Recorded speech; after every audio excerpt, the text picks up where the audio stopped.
Just like the street lights lit this town, like a fire in a blaze, gotta burn it down. Can't be afraid to leave this out. We got this far, don't know how. I see danger in your eyes.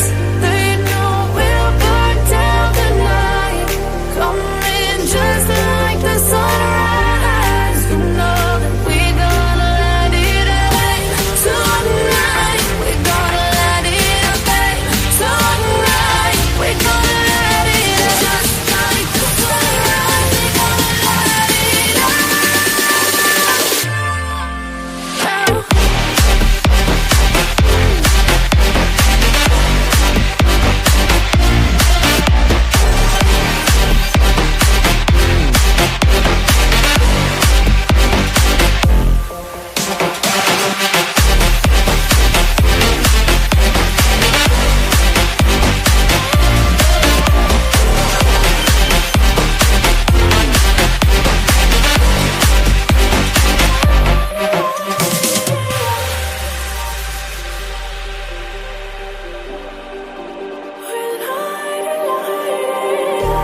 Just like a spark that's breaking out.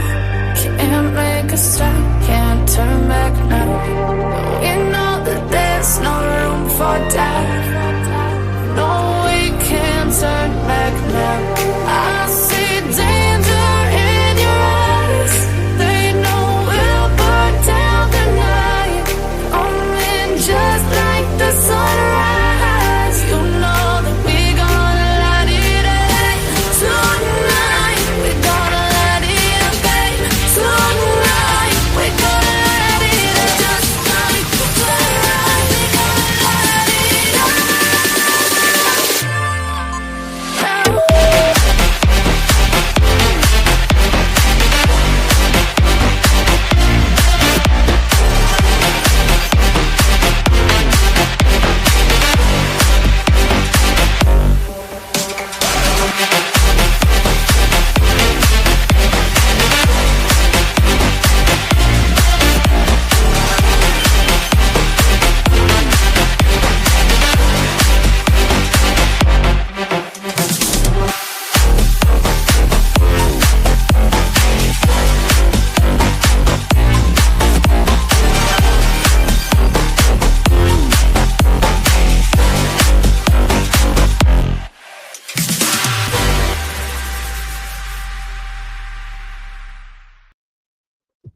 Hey guys, that popped up pretty quick. How's everybody doing tonight? Welcome in, welcome in, welcome in, everybody. It is Thursday, the 22nd of May, and you guys are all here with me tonight.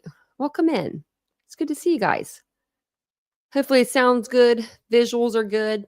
I think I did everything correctly. I had to unplug my camera, so hopefully that fixed it. But welcome in, everybody. If you are new to the channel or if this is your first time here, my name is Tanya or TitaniumBuilt. I guess it would be your first time here. Yeah, if this is your first time here. That was kind of a dumb statement to make. But if you haven't met Nancy, oh, she's over on this side.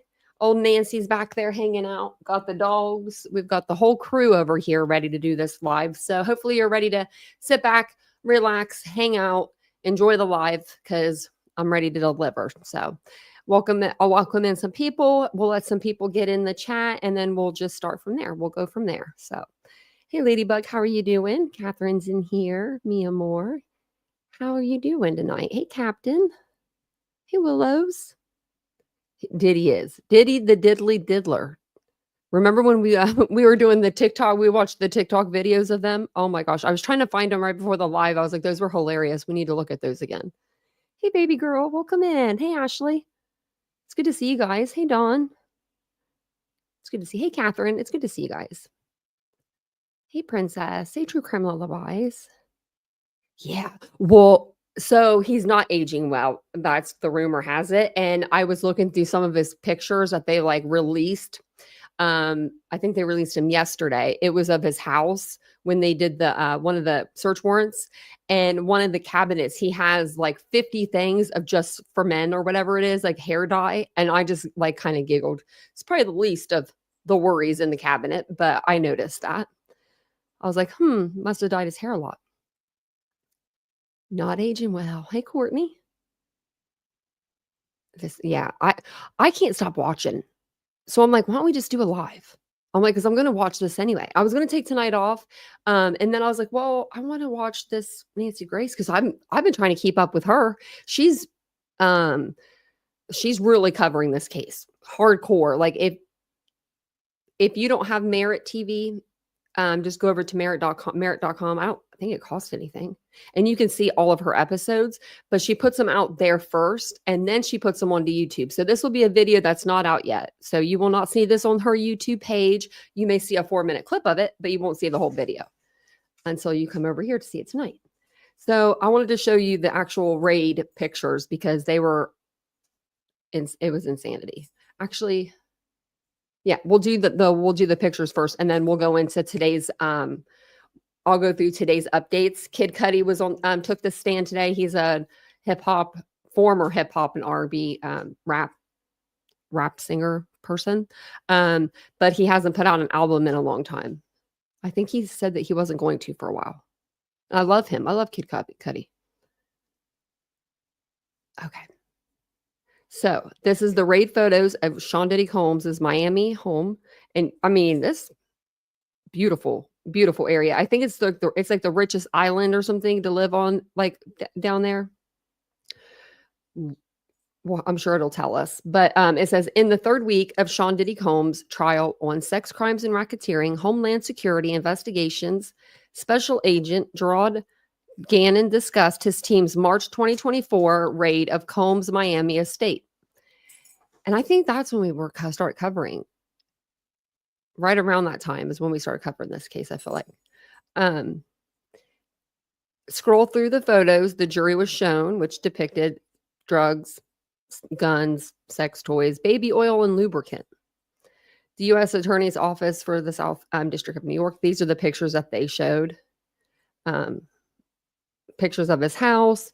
So Homeland Security investigations raided Sean Diddy Combs' Miami estate on March 25th, 2024, and photos from the raid were shared with jurors in Combs' criminal trial in May 2025. It was just yesterday. Look at the doors to that place. And look at the one door. Oh my gosh, they busted that door right off the hinges. Wow. Because they're probably made pretty good, you know? Do you see that door on the right? They completely blew that thing off. I bet they probably ran into that with their truck. They were like, we're getting in. I mean, couldn't you just knock on the door? I mean, they got security camera right there with the wire showing. Is that what that is? That is so janky, Diddy. To have your wires showing on your security cameras. Come on, you got money now. Look, you got guns. So weapons were seized, ammunition. Hollow point. Wow. Okay. Yeah, you're trying to make sure someone doesn't come back from that. Is that a 45? I was just wondering if the ammo went to the gun. More ammo, baby oil, lubricant. That's a lot. Like, this is a lot. Now, I don't know why the rubber duck keys are in there. Not sure why, but that's where all the baby oil came from. Costco, remember? And then this is Vital Honey. It's a product that's kind of like Cialis. Same people that like make one of the active ingredients in Cialis. They made, sorry, one of my hairs is on my microphone. They made this same product. I don't know if it's ever been like out on the market or if these are like samples that he could have gotten off of somebody. But because it doesn't say. And then here's the Just for Men in the corner there that I saw. That's just one of inside of a cabinet. I'm not sure what all those bottles are. They look like vitamins. And then that's the linen closet. This is, I didn't know what this was. When I saw Purple Rocky, I was like, what is that? I don't know my rugs apparently, but I guess it's purple Heron. I didn't know they made purple. I don't know. I guess I never really knew what color it would be, but that's what that is. I love how rich people just, it's just wherever, just wherever it's at. And then this is called golden teacher pills, and they're also known as capsules made up of a hallucinogenic mushrooms that contain psilocybin. I don't know if I'm saying that right. Psilocybin. And then you got these here, pills and heroin, another picture. That's the bathroom. And then on this, I was watching a video earlier, like this mirror has a bunch of writing on it from, like, I don't know if it was from people, like other people that like came and visited the house or did the freak offs or if it was him, I don't know. But some of this stuff was like Diddy is the best. Diddy is the greatest of all time. Like just like stuff like that. Like weird, Cocaina looks like more bullets, more guns. Look at that. Who needs those? He don't need those. He had that big old door. He was fine. And what the hell is a container with Sean Combs' nickname, Diddy? What's in the container? Okay, there we go. A photo what appears to be marijuana and paraphernalia. Oh, yeah, because that's all it's going to have his name on it. Don't need to go to the store. We just bought the whole rack, the whole sleeve of the raw, filters here. Now, are these already rolled marijuana joints, or I don't know. That could just be the color of the paper. And then just more Combs of belongings, just pictures. That looks like a freaking Pez. Good thing I don't go to parties. I picked that up thinking that was a piece of candy, and I'd be on planet Pluto. Pluto's not really a planet, but well, no, it's not Uranus. Or was it Pluto? Now I need to go watch. My planet stuff. But I really would. So this is what I didn't get. Pair of Balenciaga boots, right? With 3 phones in them. Like, and I mean, these phones look pretty outdated, right? If you ask me. I mean, take the case off my phone. Those look like the rounded, like they're not as boxy. Do you know what I mean? Like they were not as thick as like the newer iPhones and stuff like that, if they are iPhones. And then there was a black Gucci bag found with Xanax, cocaine, ketamine, and MDMA. Wow. That's a party in a bag. Oh, I guess, yeah, you can see that. Looks like Klonopin too. Those blue pills. And then that looks like the pink pills almost look like, I know it's going to sound stupid, but they almost look like Benadryl to me. But, and they could be. Don't they look like Benadryl to you? Like, doesn't it have a B on it?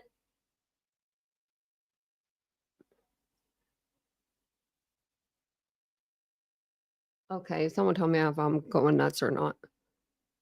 Does that have a B on it, the pill at the bottom? I mean, I think all the rest of them is all like hardcore drugs, but I think those could have been, that's the only thing I could tell that it's Benadryl, but looking to me, I mean, Xanny bars in there. I don't know what that vitamin looking pill is either, but looks like a Benadryl. Looks like a B on there. I don't know if y'all can see it.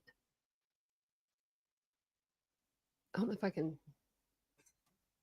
I feel like my screen doesn't blow up as much as I see it because I'm on a lot bigger. Like that one right there. That has a B. Yep. Now, I don't know if Benadryl has a B. I can't remember, but they might not be Benadryl, but like I'm over here saving Diddy one pill at a time. Just kidding. Wouldn't save him, but okay. I think that might have been most of the pictures, but let me go back. Oh, wait, actually, I'm on the wrong page. Okay. And then more photos of rugs that I don't know. That was his beautiful home. Not anymore. I mean, I would be so sick to my stomach if I did the things that he did.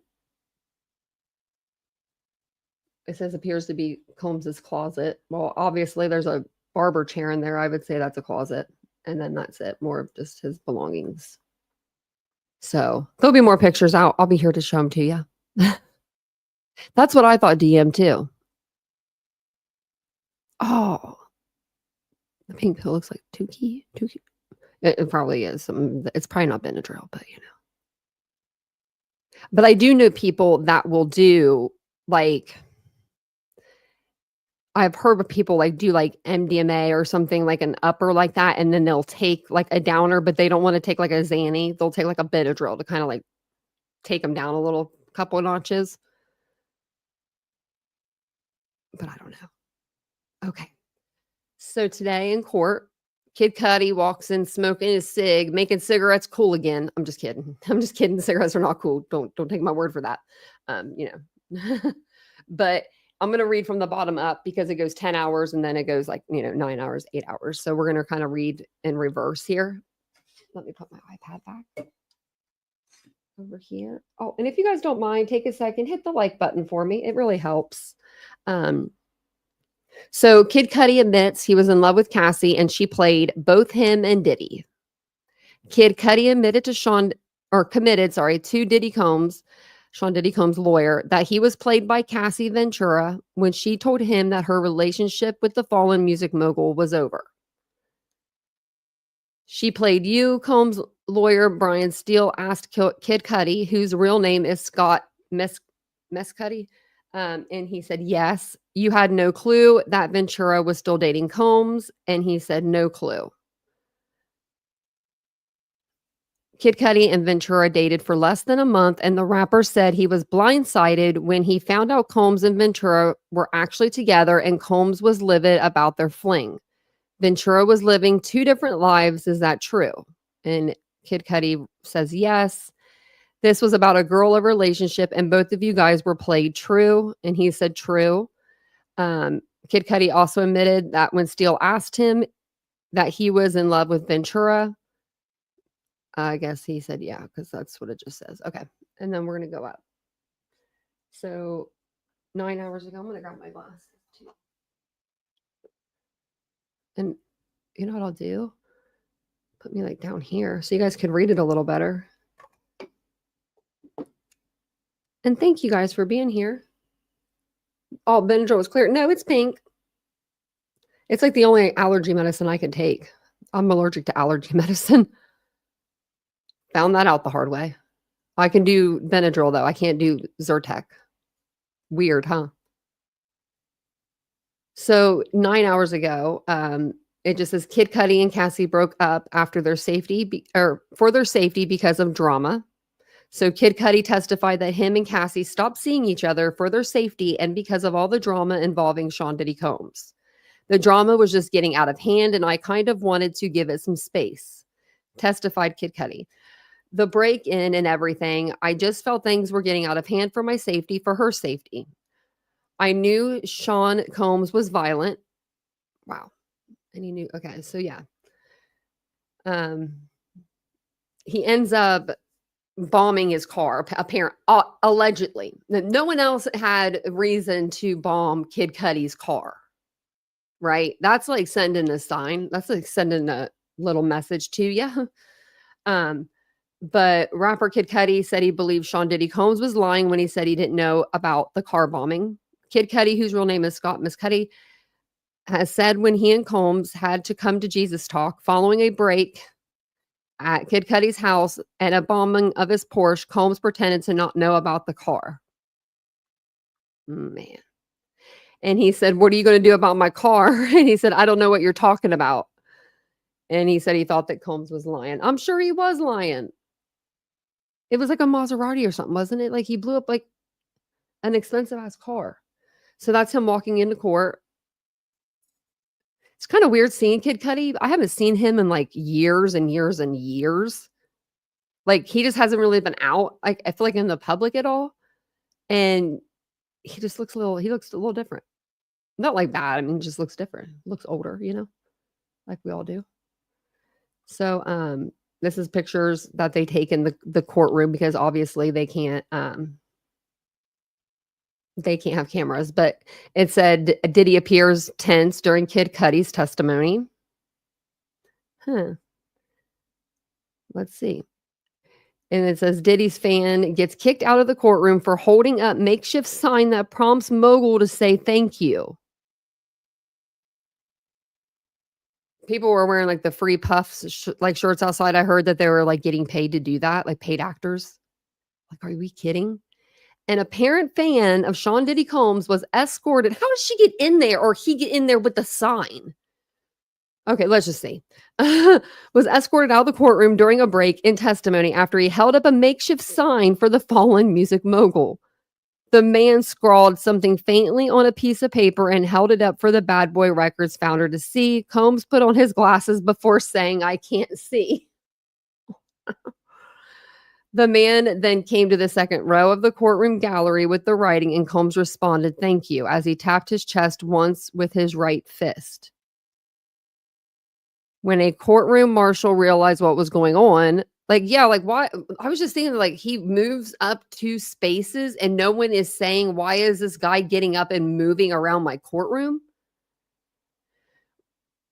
When he realized, what was going on, he grabbed the piece of paper and supporter and then escorted out of the courtroom. Well, Diddy already read the note and already said, thanks. Like, that's so crazy to me. You think that they would have like top-notch security in there, right? Like, you're not allowed to go to the bathroom and get back in kind of deal. Like a Brian Kohlberger deal, like if you're going to the bathroom, you're not getting back in. Like court is in, like proceedings are in.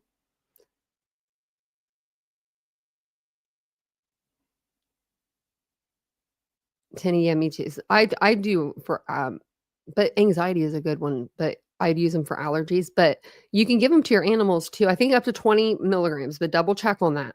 I don't want anyone poisoning their animal, but it helps calm them if you have a dog or a cat that like doesn't want to go to the vet. And it doesn't hurt them. As far as I know, we've always done that. Watch, it's going to come back that it like hurts them now, and I'll be like, oh my God. Let's see, where are we at? I wanted to read the top of this. Okay, so these are the pictures of Cassie. So celebrity makeup artist recalls Cassie's swollen eye, busted lip after fight with Diddy. So one of the makeup artists testified about a 2010 fight in a hotel room between Sean Diddy Combs and his long-term girlfriend, Cassie Ventura, that left the R&B singer with a swollen eye and a busted lip. Morales said it was the weekend of the Grammys when Ventura was slated to attend a private party at Prince's house. Oh, man, I won't be missing that party. I'd be like, you better put me some makeup on. That's crazy. Look at her eye. That's a deep wound. That's deep. An irate Combs came to the hotel room where the makeup artist and Ventura were saying, "Where the F is she?"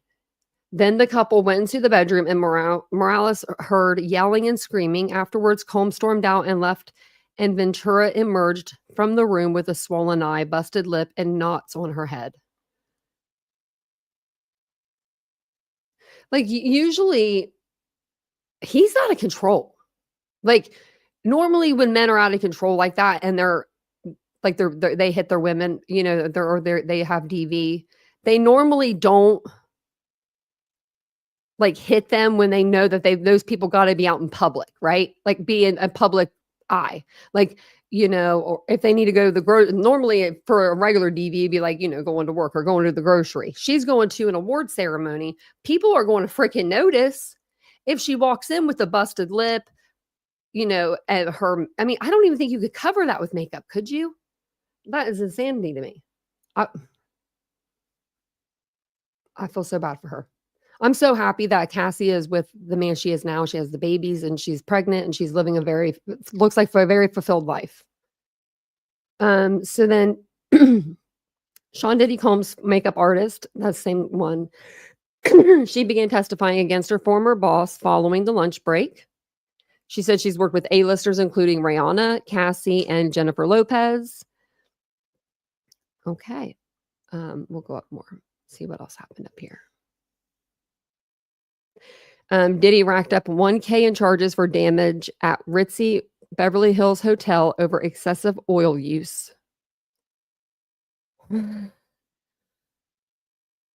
Could you imagine getting that bill? Babe, we used too much baby oil at the hotel. Like, I mean, what, Diddy? So a ritzy Beverly Hills hotel always charged Sean Diddy Combs an extra $1,000 to repair damages. Why didn't they just build him his own separate room? After the fallen music mogul left the room covered in baby oil and candle wax. The I don't know how to say that. Let's see. In case you guys ever want to go there, El Emerage Hotel's internal notes about Combs detailed how rooms that the Bad Boy Records founder stayed in had to be placed out of order for a deep cleaning because he always spills candle wax on everything and uses excessive amounts of oil. What? Please authorize an extra $1,000 when guest stays with us to cover any room damage. Combs also likes his room hot. The profile notes say. Why? So people will take off their clothes?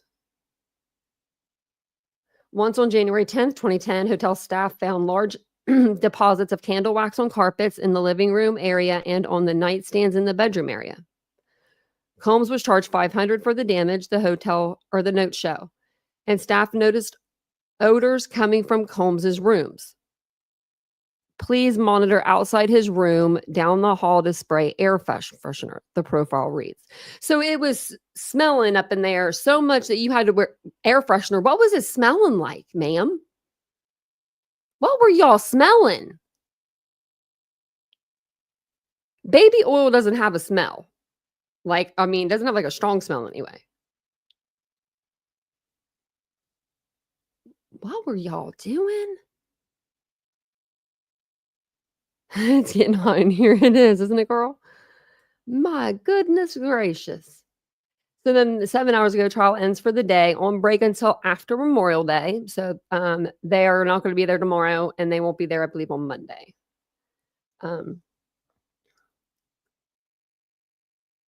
Oh, this was kind of funny. So the judge was like, Judge Aaron Subumarian, which is the same judge for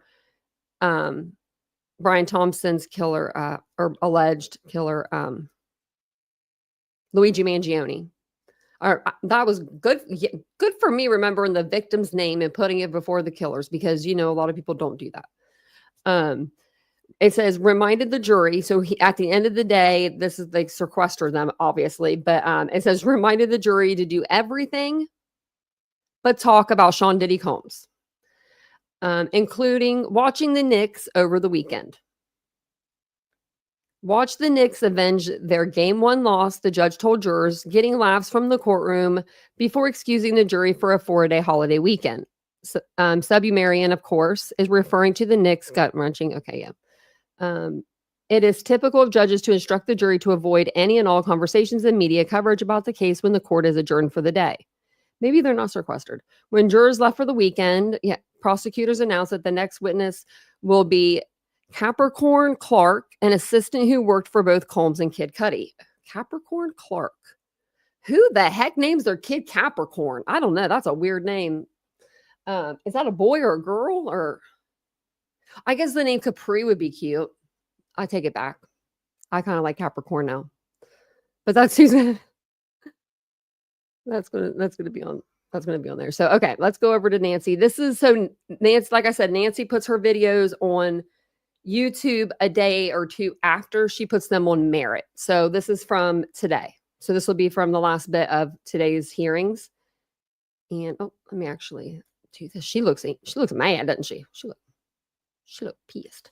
She don't look too mad she's smiling back here right now. So, I got her behind me. I always point the wrong direction. She's back here today. I got her out. I remembered her.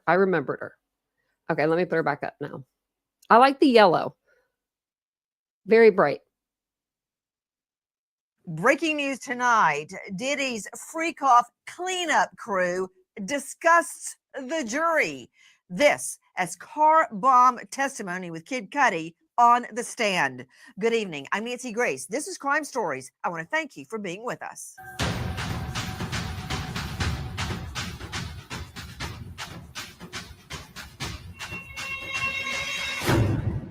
Viagra for Diddy, cocaine, ecstasy, horse trank, Plan B, birth control, baby oil, Astroglide, and condoms. Percocet, weight loss pills, sperm count pills. It was just, he carried a pharmacy with him. Straight out to the courthouse, standing by, legal correspondent Lauren Conlon, investigative reporter and star of Pop Crime TV. Lauren, thank you for being with us. What happened in court today? We saw Kid Cudi testify, and it was fairly quick. It took a portion of the morning, and during opening statements, the prosecutors gave us a little bit of a taste about this break-in that involved Diddy, an assistant, and one of his associates. Well, when Kid Cudi, aka Scott Mescudi, took the stand, it turns out that Diddy was the one that broke into his house, kidnapped one of his employees, Capricorn Clark, with an associate, went over there looking for Cassie. And this was after Sean Combs found out about this relationship that was going on between Kid Cudi and Cassie.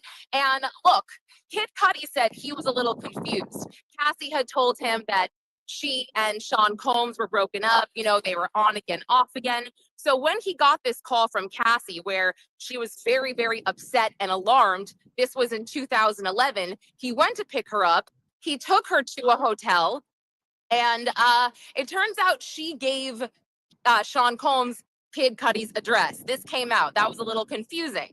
So Kid Cudi finds out that Sean Combs is at his house because Capricorn Clark, the assistant, calls him and Cassie from the driveway in the car, very scared, and says, look, Combs is in the house. Now, Kid Cudi gets very upset. He says he's going over there. So he drives over there and he says that he calls Sean Combs and he says, hey, mother effer, why are you in my house? And Diddy says something like, I just want to talk. Now, when he gets to the house, Diddy's no longer there. He notices that, nothing is broken, nothing is out of place, but he did have some Christmas presents for his family in Chanel boxes.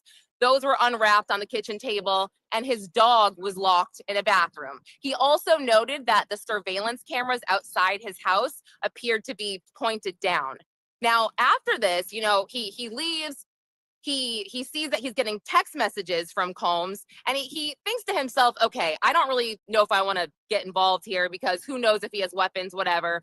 So he actually calls the police and files a police report. Now, we've discussed this. It's December of 2011. Kid Cudi and Cassie go to Cassie's family home in Connecticut for the holidays. Sean Combs still is texting Kid Cudi, trying to talk to him, trying to get a meeting with him, and Cudi ignores him. And then Cassie ends up breaking up with him on his trip.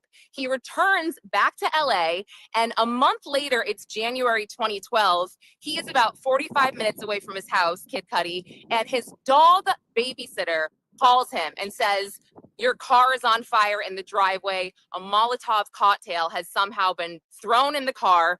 We then see pictures of the car. The roof is broken in or sunken in with a hole in it. The inside is all charred. He calls the police, files a police report. And then a few days later, he says, okay, that's it. I'm contacting Combs and we're going to work this out. So they have a meeting at the LA Soho House. He describes D-Rock, the security guard that we've heard about multiple times, ushering him into this room. And this got a lot of laughs, Nancy. He described Combs as facing this big window in the room with his back towards him, his hands behind his back. And he actually said he looked like a Marvel supervillain. So he said also that Diddy's demeanor was so calm that it was almost bizarre. He offered him water twice, and they seemed to work it out. And then at the end of the conversation, and Cassie joined later, by the way, and at the end of the conversation, Cudi says they shook hands, and while their hands were clasped, he said, well, what about my car? And Diddy basically was like, I don't know anything about your car. And they let their hands go. And then, they kind of walked out, and that was that. And he said he hadn't seen him until a few years later, he saw him again at the Soho House. And this time, Diddy was with his 2 daughters, and he apologized to Kid Cudi and said, look, I'm sorry for everything that happened, anything that went on between us. But Nancy, when Brian Steele got up to do the cross-examination, he pointed out a couple things, as that's his job. But he pointed out that during the break-in, Kid Cudi's door, there was no damage to it. The door was wide open and anybody could have walked in. He also pointed out that there were DNA or fingerprints pulled from the investigation into the car blow up, and those that DNA was actually, it belonged to a female. Okay, let me understand something. So 1 month later, after the whole Cassie Ventura relationship blows up, 1 month later, Kid Cudi's car is bombed with a Molotov. So isn't it true that Sean Combs had discussed blowing up? I don't think it was Diddy, though. I think Diddy would have someone do that for him. Molotov cocktail, I don't see him doing that. You know what I mean? His car. Yes, Cassie, this is through Cassie. She said that this was discussed and he was going to do it when one of Kid Cudi's friends were present. And, you know, I believe someone else did see that in the driveway. I have to go back to my notes, but I believe after the fact, it wasn't just the dog sitter, someone else saw it. But I'll go back and check. But it definitely, the dog sitter, she took pictures right away. Okay, so how did Kid Cudi discover that Sean Combs was sitting in his place? Capricorn Clark, I guess she was an assistant of Diddy's, but she also was friends with Cassie and then became friends with Kid Cudi. She called from the driveway in the car. She stayed in the car while Diddy and an associate went in, and Kid Cudi had her on speakerphone so Cassie could hear as well. And he described her as being scared and upset. Okay, so Diddy's assistant calls Kid Cudi and says, Combs is in your place. All right. And the cross-examination on that was there were no fingerprints? Well, the cross-examination was that, look, nothing was destroyed, nothing was broken, your door was wide open, so there was no forced entry. And, you know, the cross-examination by Brian Steele, I couldn't actually believe what he got Kid Cudi to say. Okay, I'm just going to say this. His door was not hanging wide open. Like, it wasn't just hanging all wide open for anyone to dilly-dally in. I'm pretty sure the diddler opened the door. If it's shut, that's breaking and entering in my book. He actually got him to say that both he and Sean Combs were, quote, played by Cassie. I mean, it was, I guess there was this so it's the victim's fault again. Okay, so now we have 2 guys that were dating Cassie, to put it euphemistically. And now, we got played by her. Forget the split lip and the plastic surgery on the eye and the beatings. They got played. That's just so predictable. It's her fault. I forgot that. Garagos needs to remind me of that again. So, you know what? Lauren Conlon, when I left for the studio early this morning, I left my back door open so the dog could go in and out. But I certainly don't expect Sean Combs to come plop himself down and start opening presents and basically threaten me saying, I'm in your house. I'm in your house, woman. Yeah. So I don't care if the door was open, which of course it was not. None of that means anything when it comes to a burglary. I want to get back to the fact, wow, what is Sean Combs now clairvoyant? Because he brags, I'm going to blow up Cudi's car. I'm going to blow it up. And then 1 month later, bam. So Sean Combs is what? Clairvoyant?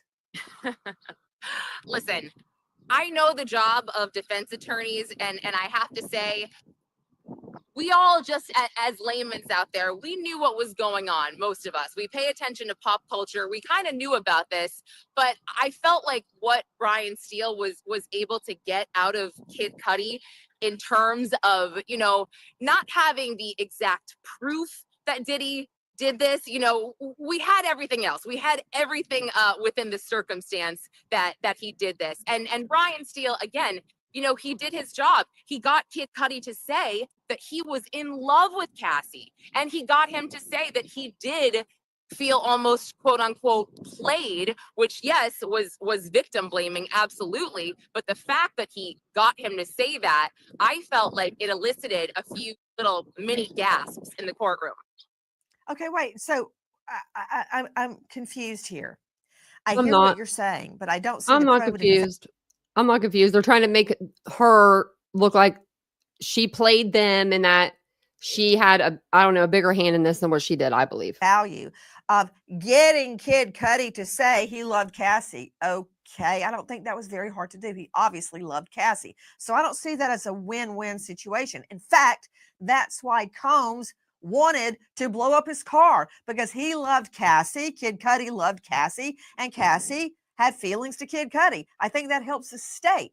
So what's the big score? I'm sorry, I'm not getting it. And I know Steele. He's a great lawyer. I know him and his wife. So explain to me, what's the big win, Lauren Conlon?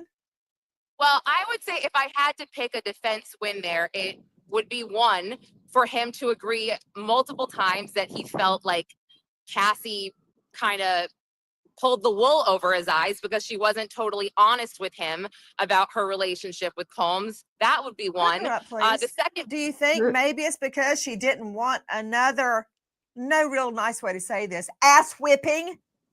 Did you think maybe that's oh my why? gosh. Of course. Listen, I am not arguing that. I'm just trying to pick out what I feel like could be considered a defense win here. So that was one. Okay, I agree. I hear you. Yeah. Yeah. And then the other one was him saying, well, there was DNA pulled, from the scene of your car, the Molotov cocktail. Did the police ever tell you that this came from a female? And Kid Cudi said, no, they never shared that with me. So it was kind of silent for a minute. And also Brian Steele, I mean, he got up there and he was complimenting Scott Mescudi, Kid Cudi. He was kind of making him smile and embarrassing him a little bit. And at one point there was a sidebar, and yeah, when they came back from the sidebar, Kid Cudi even goes, oh, Mr. Steele, I just want to clarify something for you. And the judge is like, no, you can't talk. And it was this whole moment because, they all seem to have this, good Steele rapport. has that ability. I always called it my Andy of Mayberry cross exam, where I want something out of the witness, but I don't want to tear them to shreds. Okay. So I think that's what Steele was using right there. And he's very effective at that. But I got another question. So Sean Combs's fingerprints and DNA were not on the car that was blown up with the Molotov 1 month after Diddy threatened to blow it up. Okay. Sorry. Not impressed. I mean, do you really think Sean Combs, Diddy, was going to run down to the Citgo or the Valero and pump his own gas into a container and make his own Molotov? I mean, he didn't even clean up his own disgusting hotel rooms that were covered with baby oil slick. He made somebody else do it. So of course his DNA isn't there. I'll never look at a hotel the same. From George Kaplan, actually yesterday during his testimony, that he had to clean up baby oil off the table, off the floor, whatever. But I have a feeling, Nancy, that we are going to hear possibly from the person who had to do this for him, because I mean, at this point, I guess it's like you have all the circumstances pointing to Diddy being responsible for this. We just don't have a paper trail. And who knows if that's going to matter in the end. Again, we're on the second week here, so we've got a lot to get through. But I'm very curious if we're going to see these breadcrumbs leading to someone in his enterprise who was responsible for this by his directive.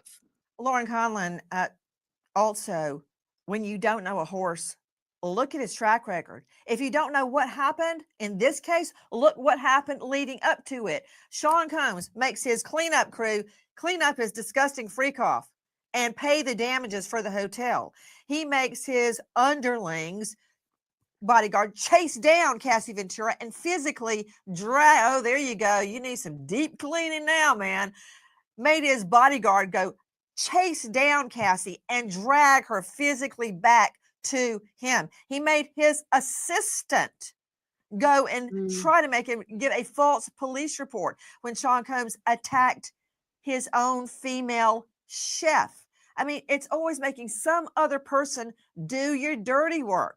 and Sean Combs never gets his own hands dirty. I Nope. guarantee you, he's not the one that threw that Molotov. He had somebody else do it. And that somebody else could very I well come guarantee into it. the courtroom and take the fifth and tell all. Do you Mm, think that's going to happen, Lauren Conlon? that'd be great. Well, I don't know if you were aware, but George Kaplan actually was set to take the fifth, or so we thought. The last couple of days, we had heard this discussed in the courtroom, and then he got immunity, and I believe this was for him testifying about buying drugs for Sean Combs, and then we knew that David That's James right.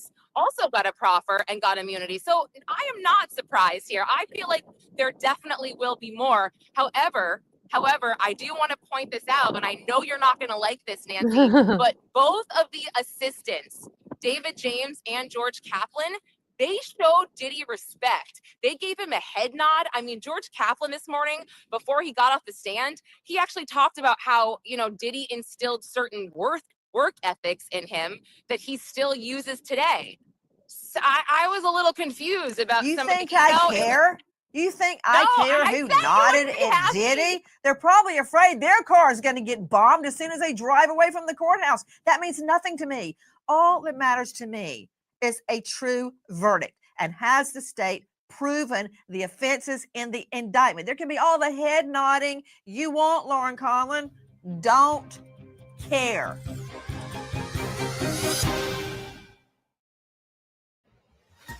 Diddy raging over last week's Tootsie Roll reveal.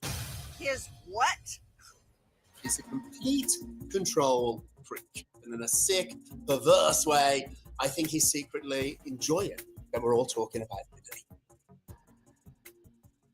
People keep asking the wrong questions about Cassie Ventura and Sean Combs, aka Diddy's other sex trafficking victims.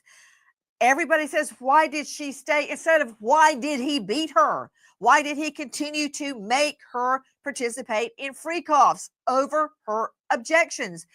But now we see a very, very successful musical artist thrown in the mix and corroborating what we know to be true according to the state. It's Kid Cudi. Who is Kid Cudi? Scott Cudi, a.k.a. Kid Cudi, is signed to Kanye West's label, Good Music, in late 2008 after his song Day and Night gains popularity on MySpace. Cudi's debut album, Man on the Moon, The End of the Day, shoots the rapper to fame, going quadruple platinum with additional singles Make Her Say and Pursuit of Happiness.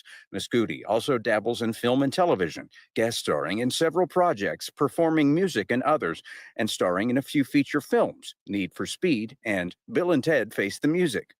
Straight out to renowned psychoanalyst joining us out of LA is Dr. Bethany Marshall. She's the author of Deal Breakers. You can see her now on Peacock, and she's at drbethanymarshall.com. Dr. Bethany, I'm sure I don't have to jog your memory with this, but we've all seen the videos of room cleaners. I'm going to circle back to the disgusting day after freak off that Diddy paid to have cleaned up.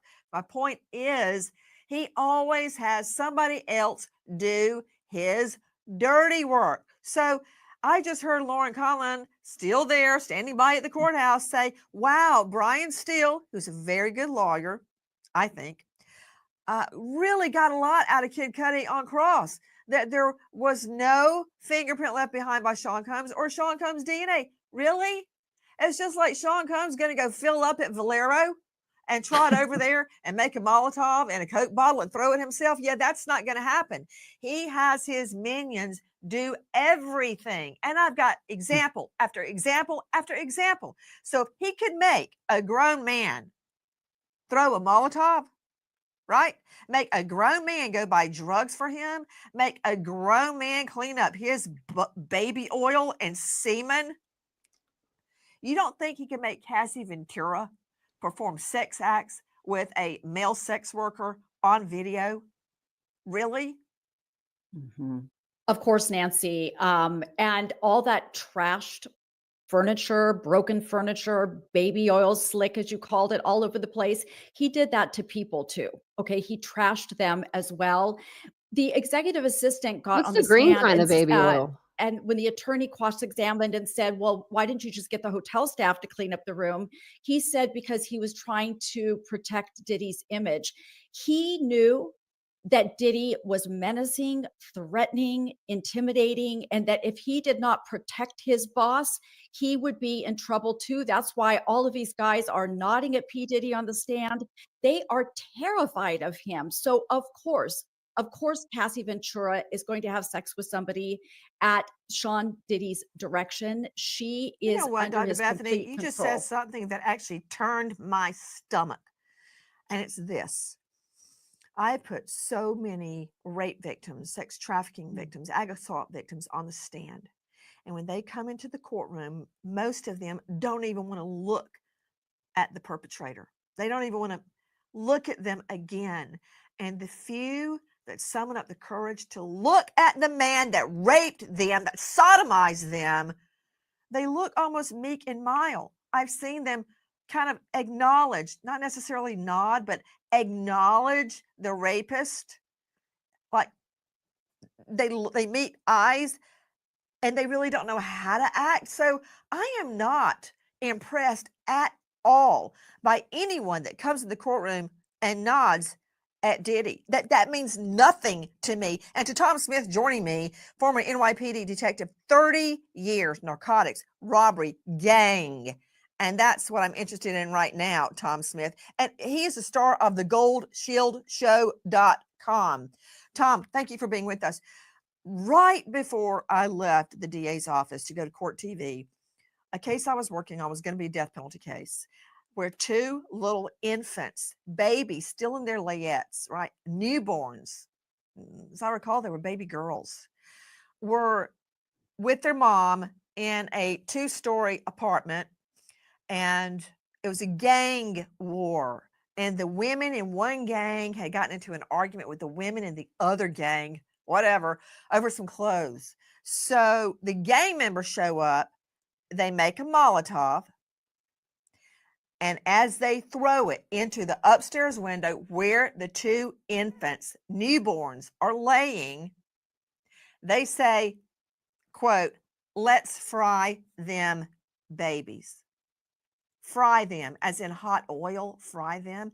And they set the place on fire, and the babies were burned alive. They did not die of smoke inhalation. Their short time on this earth ended when they were burned alive. I had created a specialty of arson investigations. And can I tell you, there's nothing worse than what happens to a burn victim. I mean, the deadly use of fire and a very uncontrollable device such as a Molotov. He needs to go under the jail if he ordered this thing. Explain what is a Molotov and why is it so unpredictable? Well, a Molotov cocktail is a bottle that's made with gasoline in it with a rag on it that's lit on fire and thrown. And the destructive part of it, like you described, Nancy, is once it shatters, those flames go everywhere. It is a broad area that is covered by this Molotov cocktail that can ignite anything in its path. And that's why they're so dangerous. And it doesn't surprise me with this that Sean would have had a part in this, because that's what criminal enterprise bosses do. They order their little minions to do what they want, and they do them. And why is it? Because of intimidation, because of a power need. That's what's going on here. And that's what this whole RICO case is about. Sean Combs running this organization and putting acts like this into motion to intimidate anyone involved with another group or his group to make sure they stay in line. Well, you read my mind. That's my next point of legal discussion. And that is how Kid Cudi, who, according to Lauren Conlon, I have no reason to doubt her, was very affable and likable, very even keeled on the stand. That's good, because that makes the jury believe him and like him. If someone is irritating or just, agonizing to listen to, the jury tunes out. But Cudi was a great witness for the state. But Detroit Slayton joining me, renowned criminal defense attorney, very wily, joining me out of LA at Slayton Lawyers. Troy Slayton, don't you just love it when your client, your defendant, your criminal defendant is also clairvoyant? Because you remember, of course, Scott Peterson said, this is going to be my first Christmas without my wife. She died. I'm a widower. And bam, 2 weeks later, she was dead. And he was a widower.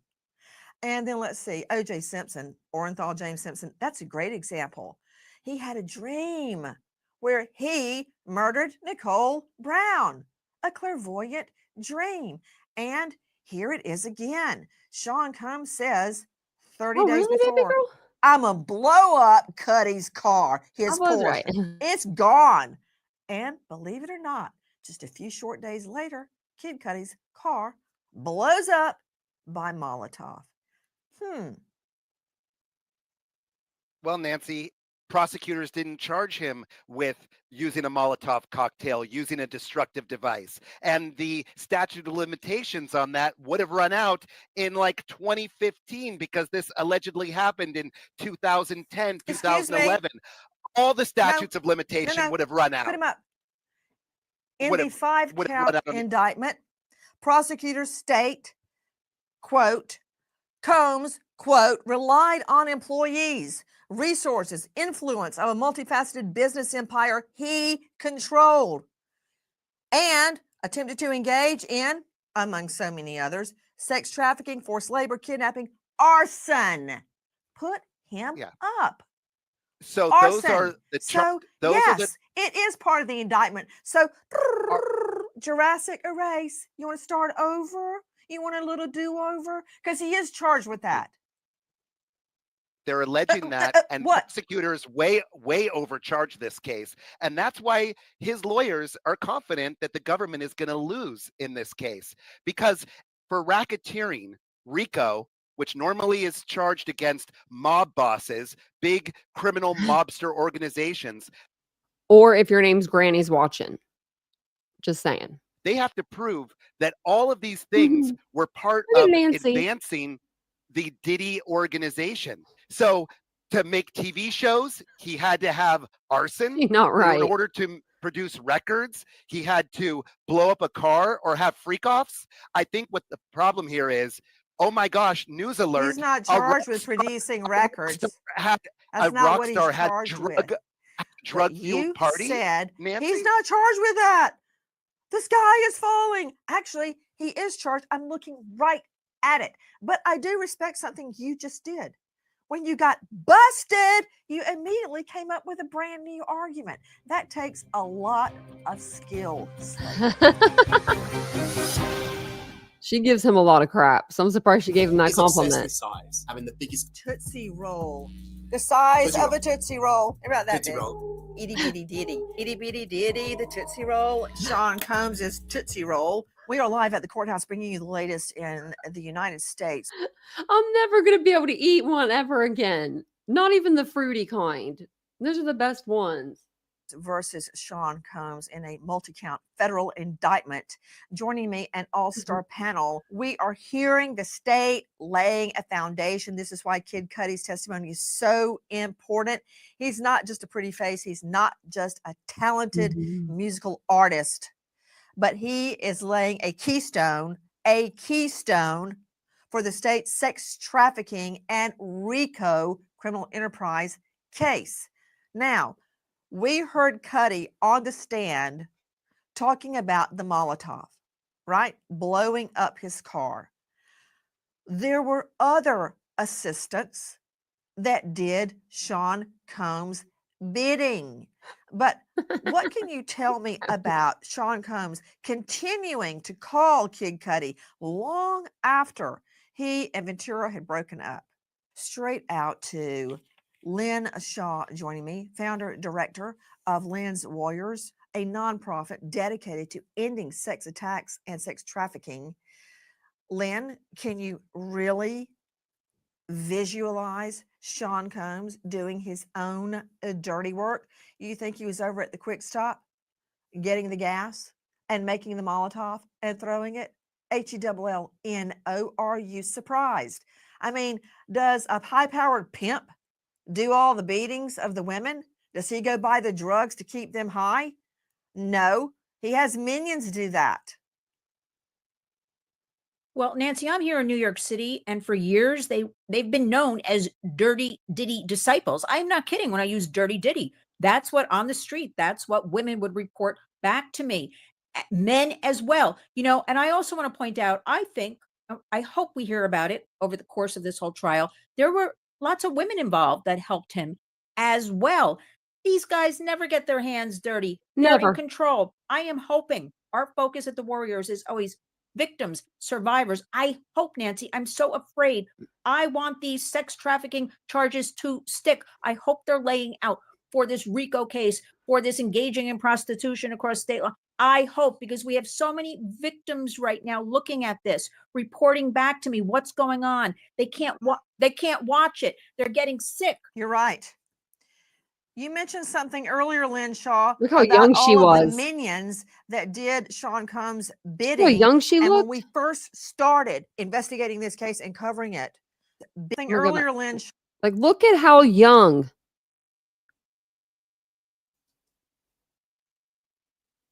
Can't get it to play. Shaw, about all of the There we go. minions that did Sean Combs' bidding. And when we first started investigating this case and covering it, I and many of you on the panel predicted that there would be co-defendants turned witnesses. And that is exactly what we're seeing right now. People that do Sean Combs' bidding. Why is it important? Because that is what a criminal enterprise is. Again, think about Tony Soprano. You saw The Sopranos, right? On HBO. It's streaming right now still. Soprano ran the organization, but there were all sorts of people working in for him and around him in his criminal enterprise. One would sell stolen items, TVs, VCRs. Another would be in charge of pimping or running a strip bar. Another would launder money. They all were part of the criminal enterprise. Now, we see former assistant George Kaplan on the stand. Now, talk about an unindicted co-conspirator. That would be him. Listen. Assistant George Kaplan says he was sent to pick up drugs for his famous boss. Kaplan says Sean Combs gave him cash and a phone number to call. So Sean Combs could talk a grown man into going and buying his drugs for him. No wonder this went down in the courtroom. Listen. Diddy's former assistant, George Kaplan, takes the stand. Kaplan tells the judge he is only here because of a subpoena and he plans to invoke his Fifth Amendment right. Judge Subramanian grants Kaplan immunity, but the deal does not cover perjury. So in order to get his testimony, Kaplan is given immunity. What does that mean? It means he cannot be prosecuted for anything he testifies to on the stand, including going and buying ecstasy, MDMA, and God only knows what else. So he talks a grown man into buying drugs. Let's see a little snippet of all the drugs seized at Sean Combs' mansion. Now, we know that Frank Black was a name, a pseudonym used to check Sean Combs in and out of hotel rooms. Also used to get fake prescriptions, which is illegal. You think that Sean Combs rolled up in his SUV to the CVS or the Duane Reade or the Walgreens and got his own stuff? No. There had to be a minion. Listen. Former assistant George Kaplan testifies that on Combs or Chief of Staff Christina Corum's instructions, he traveled ahead of Combs to set up his lodging, often asked to book under the name Frank Black. Kaplan says the first time he was asked to set up Combs' accommodations, he was given a prepared bag to unpack. It contained clothes, a speaker, candles, liquor, baby oil, and Astroglide. On subsequent room stocks, Kaplan says he often purchased baby oil and Astroglide on his company credit card. Okay, legal objection. Ew. Okay, Troy Slayton. Sean Combs convinced Kaplan to perform crimes. for him, buying drugs, get illegal drugs such as MDMA. Also convinced him to get prescription drugs under a fake name. Where's Slayton? Also a crime. So now he is talking his minion into buying his Astroglide lubricant, his baby oil, his candles, his liquor, all of that, and importantly, critically, using the company credit card, Troy Slayton. Well, buying Astroglide, although it may sound gross in this situation's not illegal. Buying drugs, yes, illegal, but that doesn't make a RICO case. The government still has to prove Don't that you the get it? purchasing of the drugs was to advance the criminal enterprise, was to advance his business interest, his legitimate business interests. He had liquor. You think Diddy took all those drugs himself? No, that was being dropped in the woman's drinks. I mean, you need to go back to law school, man, and take a refresher course on RICO. RICO is any act that advances a crime, and the crimes have to be laid out in the indictment, which they are. I've already read them to you. I'll read them again. Sex trafficking, forced labor, kidnapping, arson, bribery, obstruction. Those are all terrible things, but that doesn't make RICO. It does You make have RICO. to prove Well, what do that you all of think those things. Diddy was using all those drugs for? He'd be dead if he took them all. He was feeding them to these women in their drinks. What do you think the Astroglide and the baby oil's for? For a freak off, according to these women, against their will, and bringing in male sex workers from another state. That is against the law.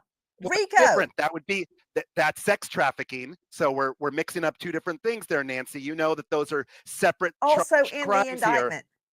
Yes, but you're the one that in- said in this case- Astroglide had nothing to do with it. It has everything to do with it, just like the baby oil.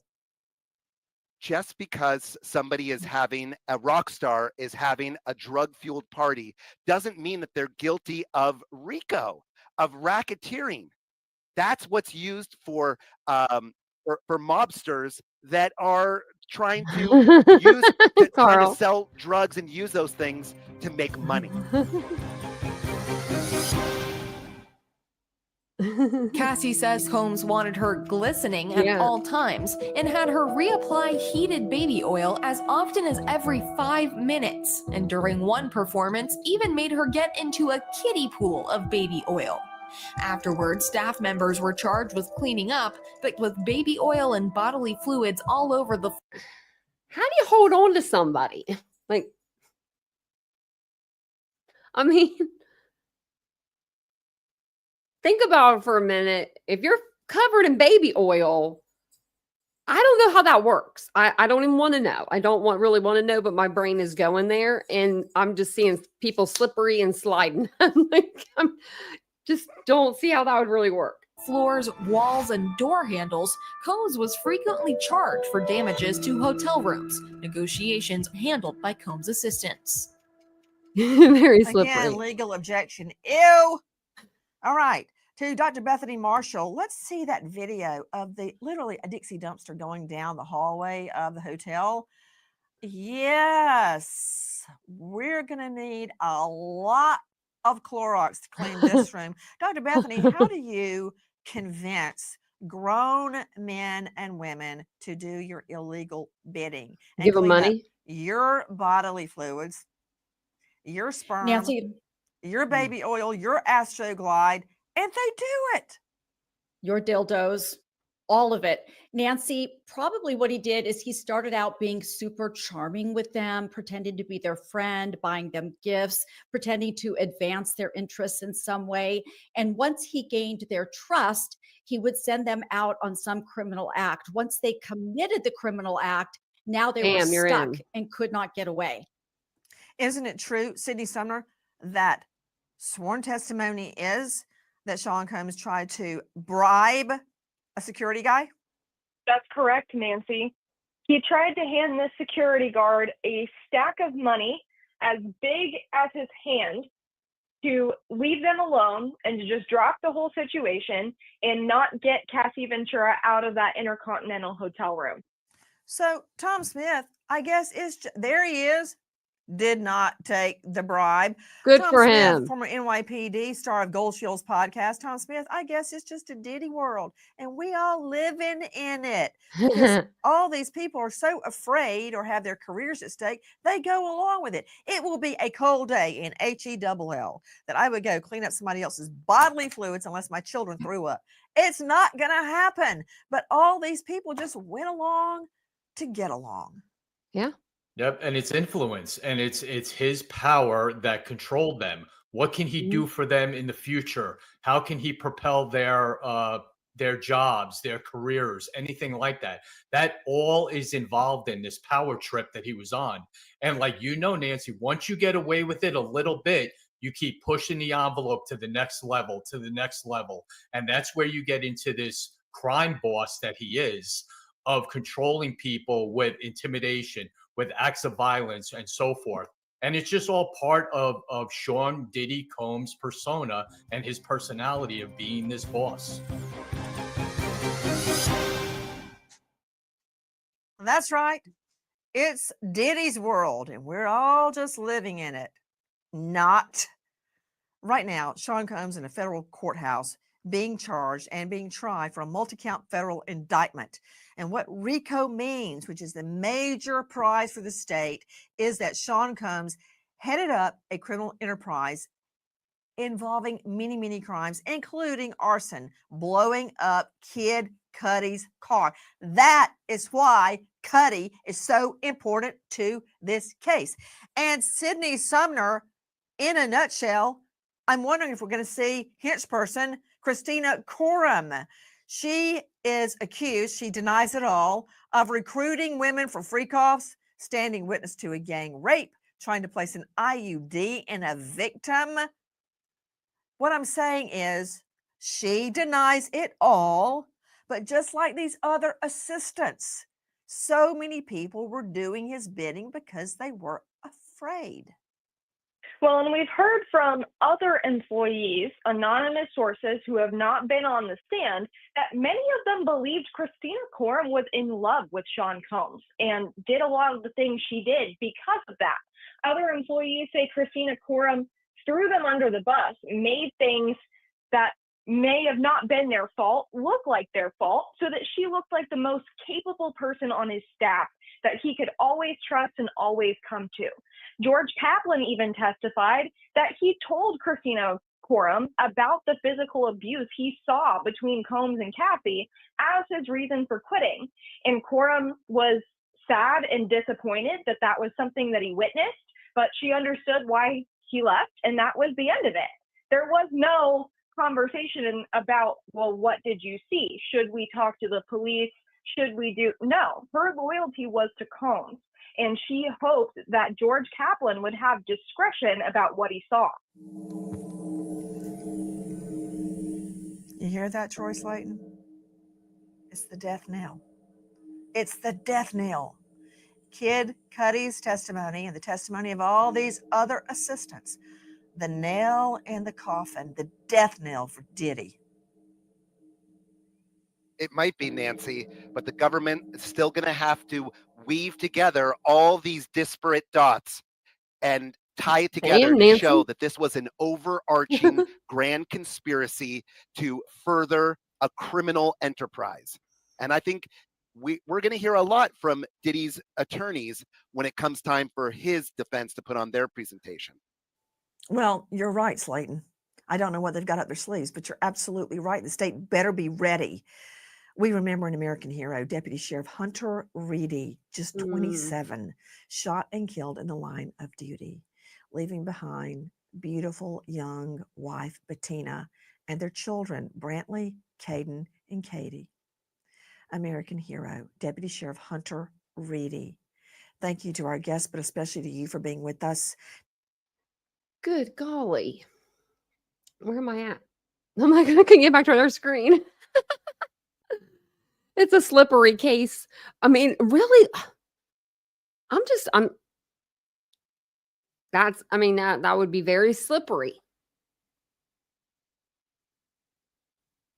That could, I'm dumbfounded. I'm dumbfounded. Because, like, We heard in the beginning that he was using the baby oil so that people couldn't get away from him. I don't think that's the case now, but I mean, maybe it was so that they couldn't go so far. But at the same time, you would still just be like trying to grab them and they'd be slipping right out of your hands. There was jelly also. But he liked the baby oil. He liked the glistening. Like he liked for the women to be like glistening and stuff. If you think about it, no, his age really isn't. He's not that old. So say back in the 70s, that's what women used to use was baby oil to get like darker, you know? That's what my mom used to use. Well, maybe we need to. Oh no, they had the Astroglide. Oh my Lord of mercy. Yeah, we went over some of the pictures in the beginning. Ugh. I was trying to see if there was anything on Twitter. I didn't really see anything, which is, kind of crazy.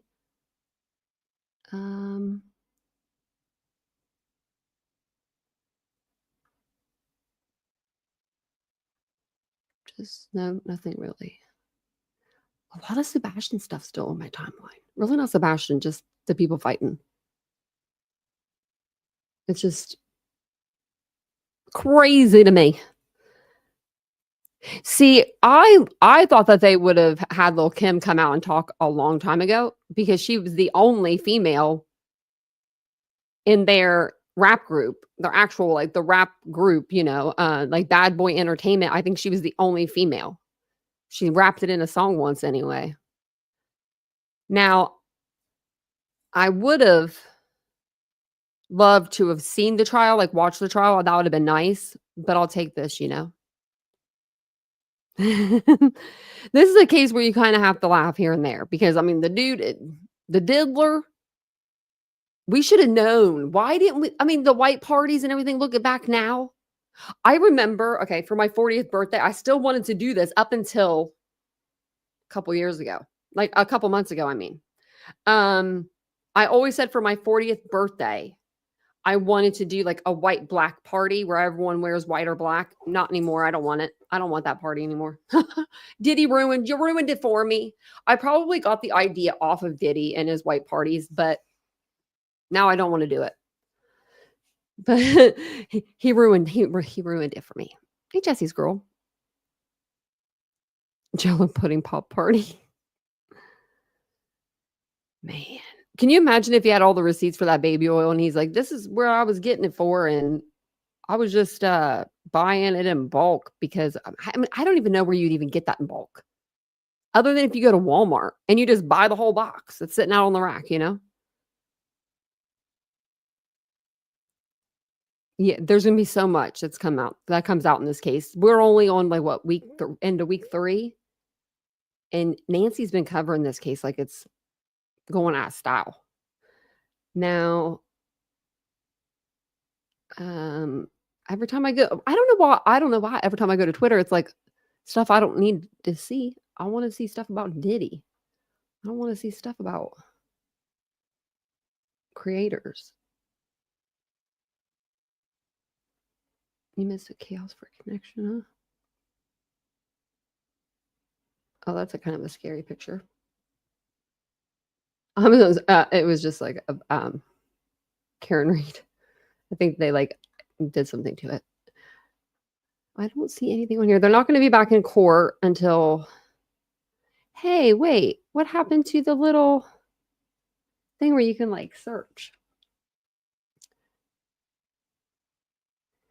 Okay, someone did an update, or they like. I don't have like a search bar. Like, that's so weird. Okay, now I do. Okay, that was weird.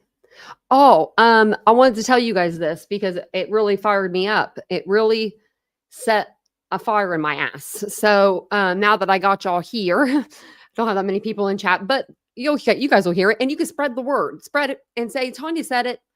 Tanya said it. Whoever mass reported whoever did the live. I'm going to say it was someone on the live. I'm going to say someone did a live and got people to mass report the Gonzalez's Facebook page where they put up pictures of their daughter and of her friends that were murdered. Whoever got that, whoever mass reported and got their page taken down, I hope karma comes for you, and I hope it comes quick. I hope it comes yesterday because it's wrong. They've never asked for money on that platform. They've only put things about Kaylee on that platform and how they feel about like what's going on. They have a GoFundMe for that. I'm sure they would give back every penny if they could have their daughter back. I hate people like you. I hate you. I hate you people. I hate it. I hate dumb people like that. That is just so wrong. Taking somebody's safe space where they can go and talk to people, like-minded people, mothers that have lost their daughters, fathers that have lost their daughters in horrific acts or, crimes and murders. They could go there and they could talk. And I'm just like, I am so upset about that. Like, I'm just like, oh my gosh, like everything I've ever seen on that page has been like the last few days. It was like, stuff about Kaylee. It was a video. Because I go on there. Like when you type in my search bar for Facebook, it goes straight to their page. It doesn't even go to my own Facebook because I go to their page so much. I'm like so mad about that. Yeah, True Crime Lullabies. I saw that on Twitter. I retweeted it out. But yeah, I was like, man, yeah, it's same place too, Hendersonville. These parents need to get like alarms or something put on their houses. It seems like the Probergs. It's so horrible. I hope they get it back. I don't know if I can do anything like just as a person, if I get on my Facebook and write Facebook and be like, this is the account and people were doing this. I mean, I don't know what to do, but I just think that's so wrong. Like they really weren't, it wasn't like they were pushing their like GoFundMe on there a bunch or like, even if they were, who cares? They lost their daughter. If they get $1 million, who cares? It's not hurting you. It's not hurting me. These people are just jealous. They're just jealous. It's jealousy. And it's such an ugly thing to have. And I hate using the word hate, but it's like, because I don't usually hate people, but I hate those kind of people. I hate those people with that kind of a mindset that I'm going to take away from you something so special to you because I am jealous of that. You're jealous of a connection that she cannot even have anymore. You're like, I can't even believe it. Hey, Claw. Yeah, Henderson. I know, Hendersonville. I don't know. Was he found? That's amazing. I was going to say something about it. Well, I'm glad that they found him. It was all over my, let me check it out. I had it on my profile.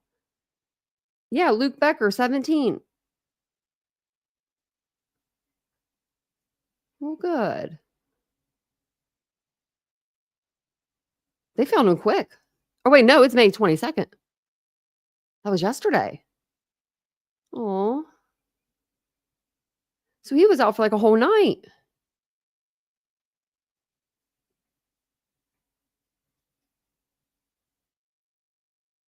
That's amazing. Yeah, the one we were just talking about. Make everyone else's life that miserable, right? Like, you know what it makes me want to do? It makes me want to go over and donate to the Gonzalez family. It makes me like, let me see.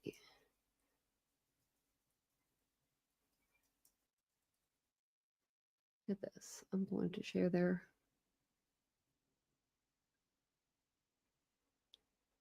I'm going to share. This one is for the Gonzalez family. I'm going to share them all just because we're here. That's for the Gonzalez. I know that Maddie's family they have a GoFundMe. This is for Ben. And then always double check before donating, but these should all be correct. I don't think Ethan's family has one, but I did find out today that Xana's mom has one. Now, I don't know. I'm not sure if how much they're asking for or what it's about, but I'll read it. It's done by Lori Scott. She's the organizer. And so I guess she's donating the money, I would assume, to Kara. But the Xana part isn't spelled right. That's what's weird. Like in the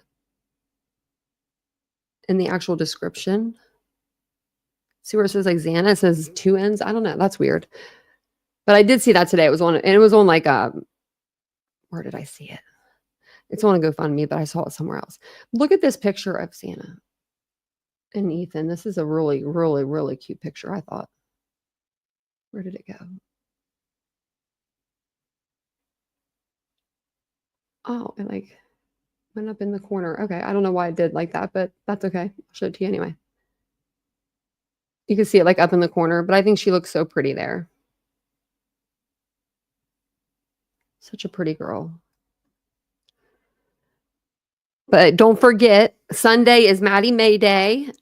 Just to go out and do an act of kindness, wear pink, do all the things, and I'll be back on tomorrow evening, 9:15 p.m. Eastern Standard Time, somewhere around that time. That's usually when I come on. Thanks for being here tonight. I appreciate it so much. Thanks for coming in and doing another case with me, a different case. I do have a good case, or I do have good coverage for Idaho coming up this weekend. So if you guys want to come back and enjoy some Idaho coverage, I'll be on tomorrow to do that. But I may be on tomorrow to do an early live. You never know.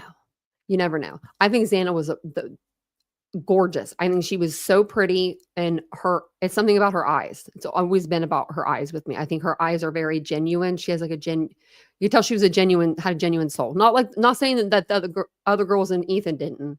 Just there's something about Xana. Maybe it's because she had a little bit of a rougher life too, growing up. She had to work a little harder, I feel like. But thank you guys so much for being here. I do appreciate you. I'll be back on tomorrow. Don't forget to like the video on your way out. Subscribe to the channel if you haven't already. And I will see you guys tomorrow. Have a good night. Bye, guys.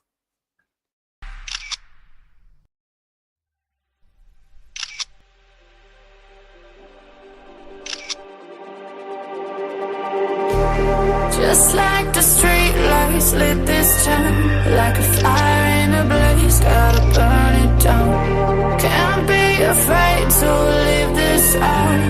We got this far, don't know